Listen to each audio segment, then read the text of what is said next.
Hello everyone, welcome back to another video. I want to talk to you about three main subjects tonight. The first one is latest updates from Gaza on the ground with the resistance.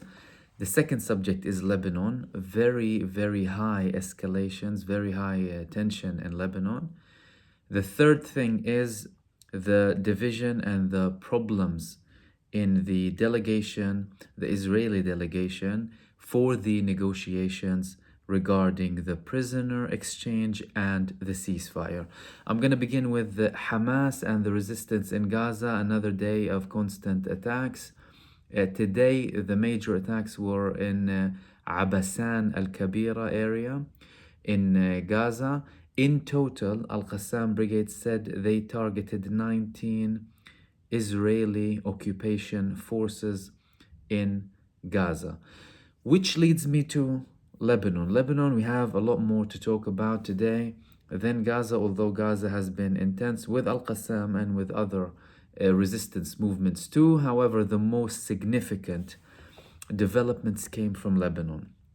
It started off with Hizbullah launching land-to-air missile to Israel. Israel actually didn't exactly state what it was, but it instigated the David sling, Kela David in Hebrew, to take it down. Usually you have obviously the Iron Dome. Kela David is for higher grade missiles, usually way more expensive missiles, much more complex system targeting higher level missiles. They launched this to Amek Israel. Amek Israel is near the Nazareth area, deep into the Galilee, probably the furthest point into Israel that Hizbullah targeted so far since the 8th of October when they participated in Operation Al-Aqsa flood.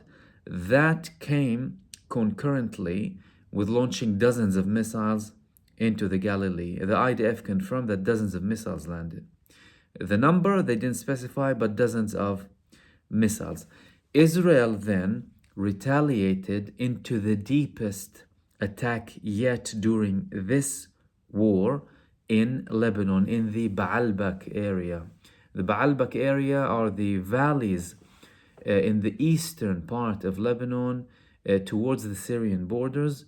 They're very known to be Hizbullah stronghold bases, and Hizbullah admitted that two of their members were killed during the Israeli strikes in Baalbek. Obviously, we've had other areas targeted in Lebanon as well, not just the Baalbek area. They said there was a food storage area, a warehouse, and a farm. However, obviously, Hizbullah, they said that two of their members were killed in that attack.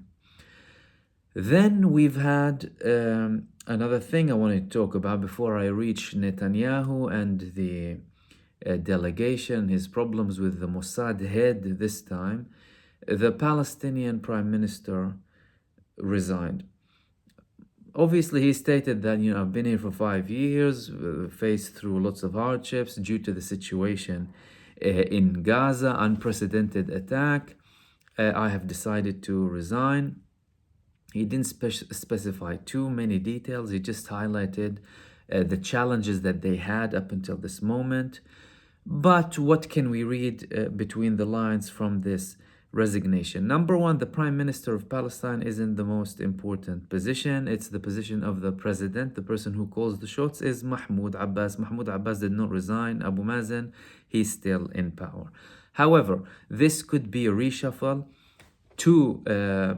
related to the prospect and the potential of a unity government forming between Fatah and Hamas following this genocide in Gaza. Again, all of this is in theory. We don't have any confirmation yet. The genocide hasn't stopped yet. We don't even have a ceasefire agreement. The war is still going. Israel's still committing massacres. They've assassinated 97 people in the past 24 hours in strikes. Most of them civilians, hardly any Hamas member. So we're quite far off from a ceasefire. There are obviously talks. Israel is talking about accomplishments. Hamas, on the other hand, saying there is no progress. So we wouldn't know anything unless we're talking about actual steps, a declaration of achieving a ceasefire. Beforehand, there's no point with that. This resignation could be directly linked to that and the prospect and a reshuffling. However, nothing has changed in essence, and let no one think that something major is happening. The ties with Israel are still there. Mahmoud Abbas is still there. As a matter of fact, the Palestinian Authority, they declared multiple times previously that they cut the security ties with Israel several times, and they haven't. It was only for public opinion, really. And they continued their collaboration with Israel, their strategic collaboration with Israel.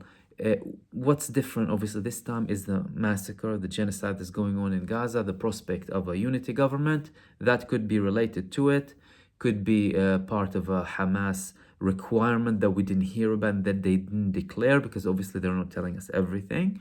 But this is generally it when it comes to Shtiya resigning.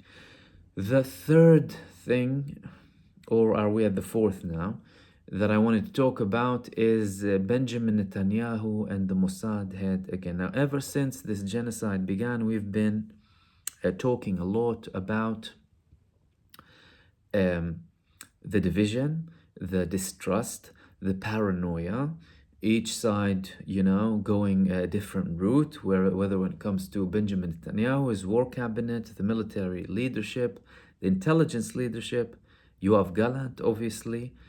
Now he is rebuking the head of the Mossad. He told him off. He's not happy with the head of the Mossad, ladies and gentlemen.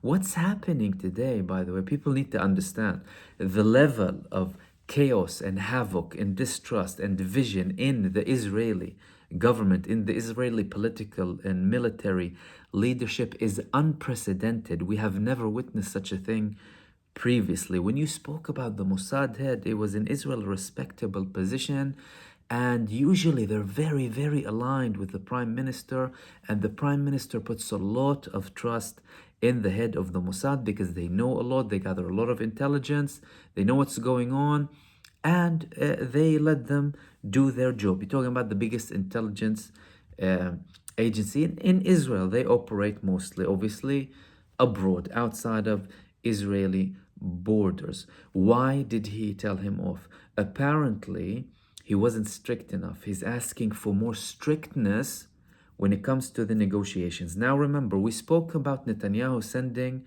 one of his advisors, his office members, with the head of the Mossad to a previous negotiation meeting in Cairo. Okay, why? Because obviously he wanted to make sure that he's following Netanyahu's instructions to the T. He didn't want anything happening with regards to the negotiations that he's not happy with. This time, clearly, something's gone wrong. He probably didn't follow orders. They didn't specify too many details. What we do know about this telling off is the fact that Benjamin Netanyahu wants any heavy sentence prisoners, Palestinians, that will be released with this prisoner swap, prisoner exchange deal, and the ceasefire deal. He wants them to be expelled to foreign countries, mainly Qatar. They mentioned Qatar and Turkey, but he would prefer Qatar. They're talking about getting them back to the West Bank and Gaza, especially when we're talking about the cases of Marwan al-Barghouthi, for example, and people like Abdullah al-Barghouthi, who is considered to be the top prisoner in Israel, with an accumulating probably 6,000 or 7,000 years in Israeli prisons. He's been a leader in the Al-Qassam brigades For a very long time, he was in charge of many acts against Israel, alongside obviously other leaders that will reignite the Palestinian national movement, including people like Ahmad Sadat, for example, who is the Secretary General of the PFLP. He wasn't happy with the fact that clearly the Mossad head spoke about releasing them, probably showed willingness and acceptance to them, although verbally, obviously, going back to the West Bank and Gaza. Netanyahu doesn't want that. He does not want that because it would be a devastating blow to Israel, and Hamas would consider it a massive achievement with regards to the prisoners, at least apart from obviously Israel withdrawing from Gaza and their military accomplishment and their accomplishments on the ground in this war and this genocide in Gaza.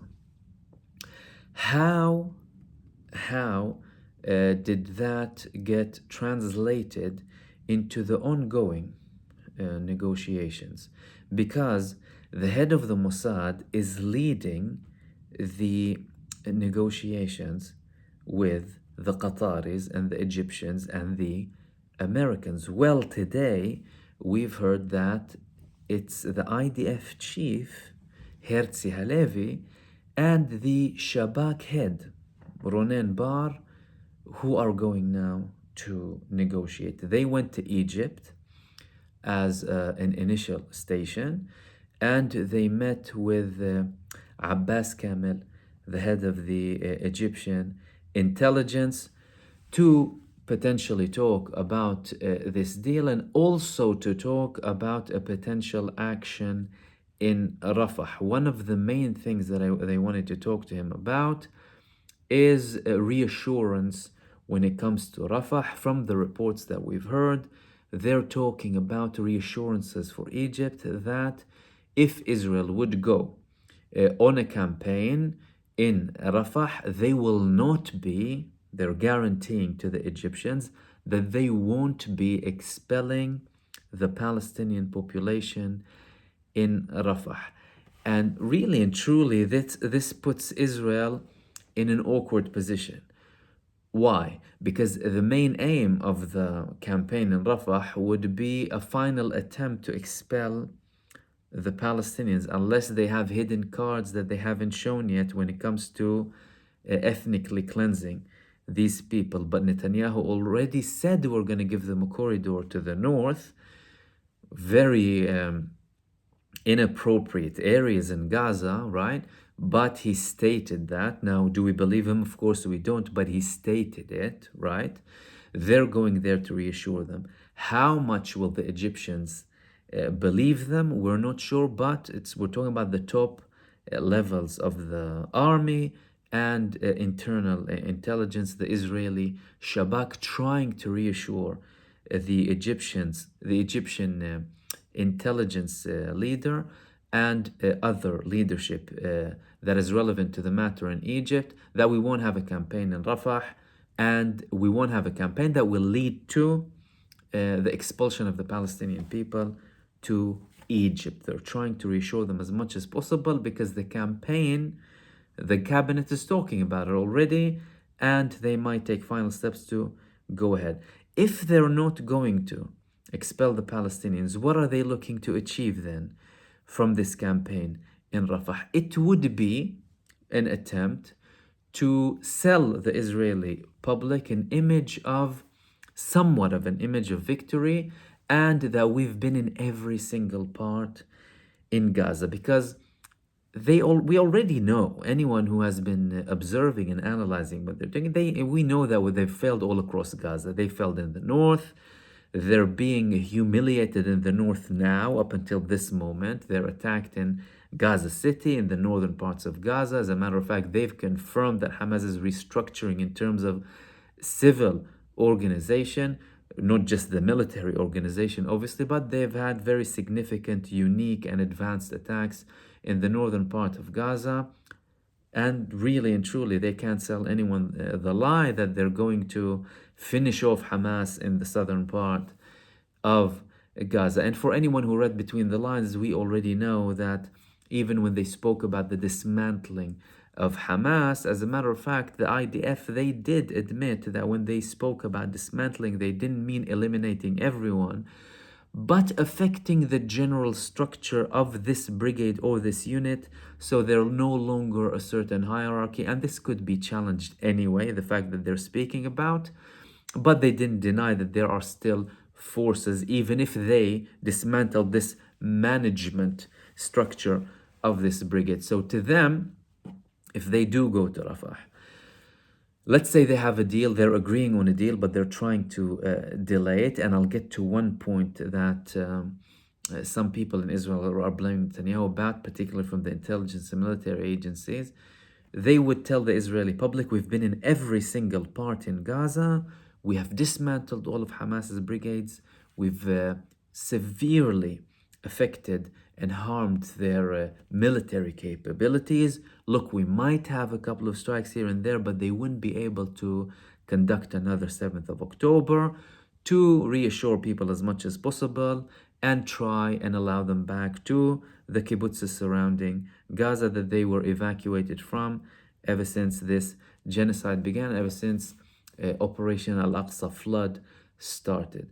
The point that I wanted to speak about with regards to the Mossad and the heads of the intelligence is that they're blaming Netanyahu, by the way, of using the negotiations for his own political purposes, and particularly the pressure from Itamar Ben-Gvir, the Minister of National Security. And they said that Netanyahu is adding conditions now that he did not mention before, particularly when it comes to expelling the potentially to be released prisoners, heavy sentence ones, to other countries, when he did not mention this before. These were the main things when it comes to things on the ground. The last thing I want to talk about is, obviously we've had these reports, and obviously we've seen confirmations of military planes airdropping aid to Gaza. 3 of them were from Jordan, and 1 was from France. For anyone who's thinking that this will be a massive change, this will hardly do anything. They're, airdropping them in random places, sometimes in the sea. Imagine that. But people are hungry. They're going to go. They're going to try and have ready meals from anywhere. They haven't had a warm meal in almost half a year now. They're eating leaves. Okay, so it's something, but it's definitely not enough. And absolutely was coordinated with Israel, because no other country can do it without the coordination with Israel. These were the main things that I want to talk about in this video. In my live stream tonight, I will be talking about the very, very extreme and hard and painful to watch act by the U.S. soldier in the U.S. Army, Aaron Bushnell, when he set himself alight, the meanings behind this, really. And another thing I wanted to talk about is the latest statements from the Israeli Defense Minister about a war with Lebanon, regardless of what's going to happen in Gaza. They're splitting the two, and they're not going to connect them. So stay tuned with me. I'm going to be here at 9:30. Members and subscribers obviously can join the conversation, and I will hopefully see you soon in the next video. Take care.